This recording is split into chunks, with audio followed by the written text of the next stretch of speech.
virus ain't got shit on me. 25th of Feb is when myself and DekaFit, as you may know him already, will be taking part in the first UK Deka Strong event. So what is Deka, you might ask?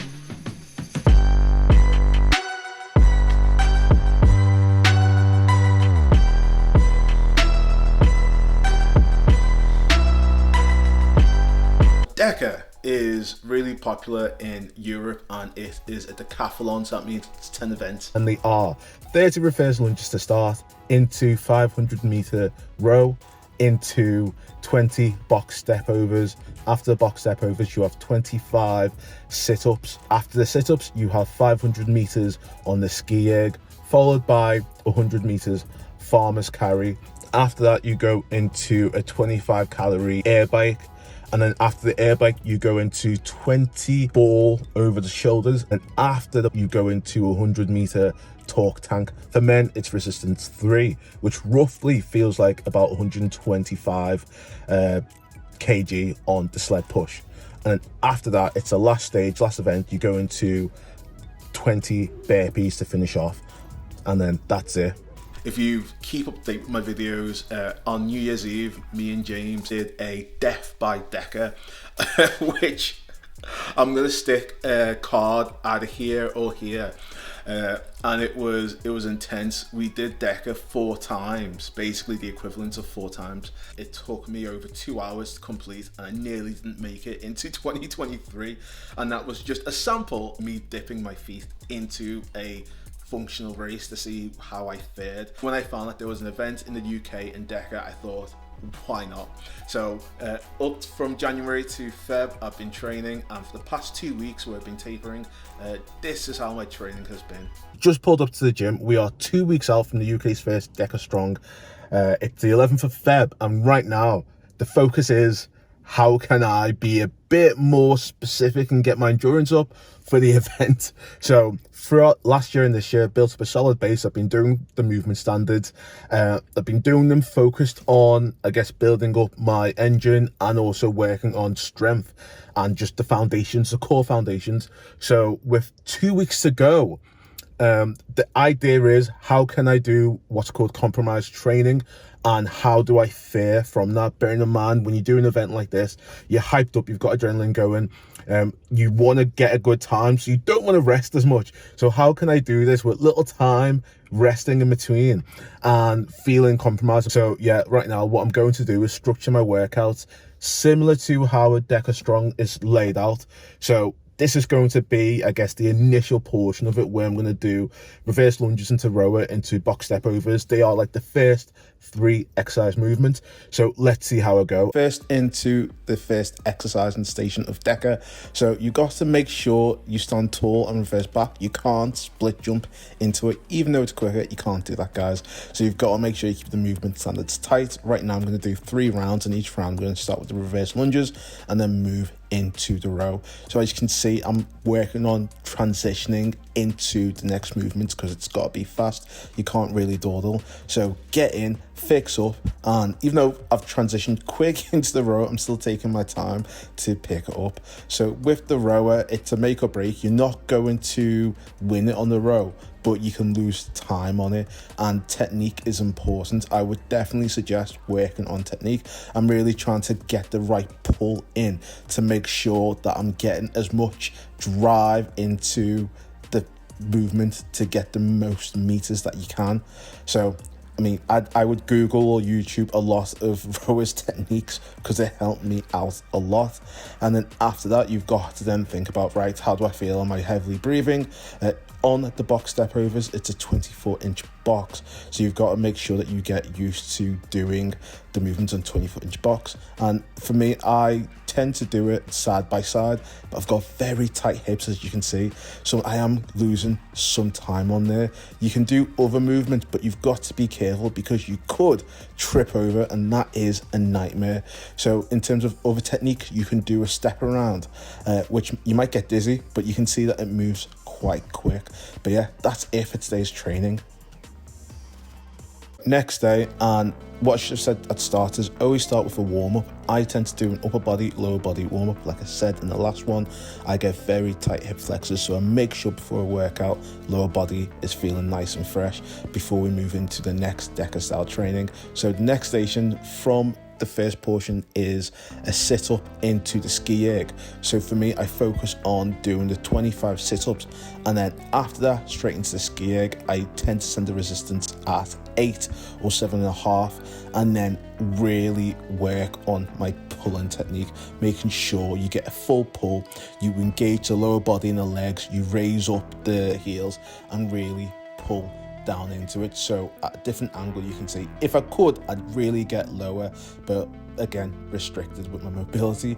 Then straight into the farmer's carry, DEKA style. The farmer's carries are done with 28 kg hex dumbbells, but in the gym I'm in, the hex dumbbells only go up to 24 kg. So to get a feel of the weight, you can use kettlebells. I have a mixture of 28 kgs to 32 kg kettlebells that I use, and then again, mixture with running and walking. But I definitely say if you can get your hands on heavy hex dumbbells, do it. But these are, hard, and they tire you out big time.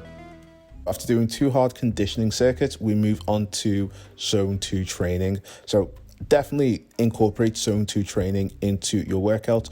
What is it? It's a long cardio session where you keep your heart rate at a steady tempo and beat. So typically they say anywhere from 65 to 75%.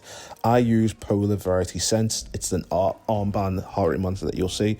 So my heart rate anywhere from 130 to just below 150 beats per minute, and if you can hold that for over an hour, I'm doing just about an hour, because zone 2 training is quite hard for me. But that's my morning session. So then moving into my afternoon session, because again I had a hard Friday, Saturday and Sunday, this is just foundation building, working on stretching, lower body stretching, upper body stretching, and building power in the hip drive. So with anything, hinging is really important. You can do it with deadlifts, kettlebell swings, or if you've got a glute bridge machine, then even better, loading up the glute bridge. All in all, focusing on 2 to 3 sets and about 6 to 8 reps. Really feel through the motion. If you've got a bad back, then just doing body weight glute bridge raises is fine. That's what my physio told me to do, but I can load it up with this machine. So then again, going on from that, it's building the core. So all of this is conducive to the types of movements I'll be doing in DEKA. So you think about hips and core, what you use that in all the movements: row, torque tank, kettlebell, farmer's carry, sit-ups, you name it. So it's making sure you build that base. So then now that this goes into the foundational movements that my physio told me to really work on to open up the hips, stretch the hamstrings and the lower part of my leg. This is what I like to call the round the world lunge. So you just go full circle, really stretch out, and you do that 2 times. You count about 8 lunges in total, and it really opens your lower body up. And then from there you go on to assisted squats. So there's about 3 stages of this. There's a squat hold where I try to hold for about 15 seconds, and then from that you go into controlled raises with the squats.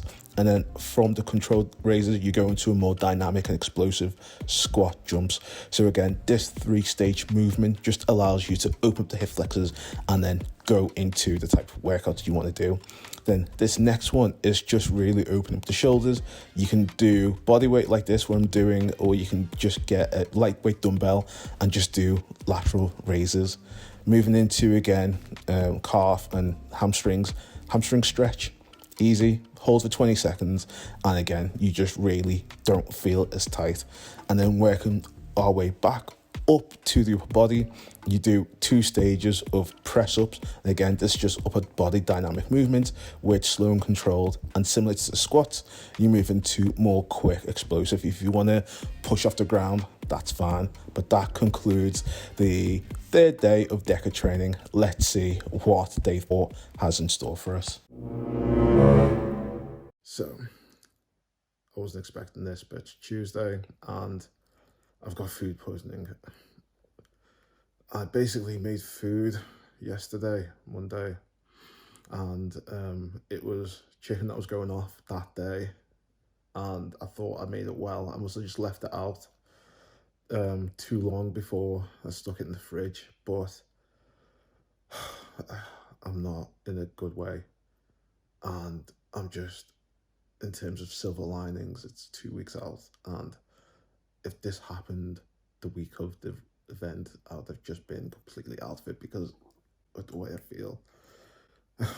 feel, it's just not great. I've called in sick for work, and I just can't, I can't move, basically.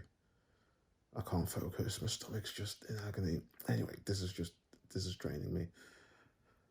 Anyway, be careful how you make food, and I don't know how I'm going to be in a few days. I've had 3 days worth of training, and I was going to use this as a really build a week, but it's just going to go to pot now. Anyway, guys, thanks for watching so far on the journey. If there's a part 2, I'll do a part 2. I'll see how my week goes, food poisoning. Hopefully I can recover and not lose that many days. But if I lose a whole week, then I'm not gonna think that far. I'm just gonna try to get better. But yeah, where we are up to with the video, please like, share, subscribe, see if there's a part 2, and see if I make it to the 25th of Feb. Let's see.